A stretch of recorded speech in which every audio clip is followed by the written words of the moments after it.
વાત છે વાગડના રાપર તાલુકાના સેલારી ગામની। સેલાહળ તળાવ પરથી ગામનું નામ પડ્યું સેલારી।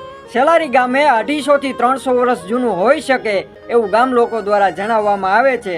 સેલારી ગામમાં વર્ષોથી શિક્ષણ માટે પ્રખ્યાત નીલપર સોનટેકરી સંચાલિત સાંદીપની વિદ્યાલય આવેલી છે, જેમાં આસપાસના ગામોના અનેક વિદ્યાર્થીઓએ અભ્યાસ કરેલો છે। સેલારી ગામમાં ચમત્કારિક સંત મહાત્મા શ્રી પુનગર બાવાજીએ જીવતા સમાધિ લીધેલ છે। તેમને મેટાસરી મહાદેવની સ્થાપના વખતે શિલાને સોટી વડે બળદગાડામાં ચડાવવામાં આવી હતી।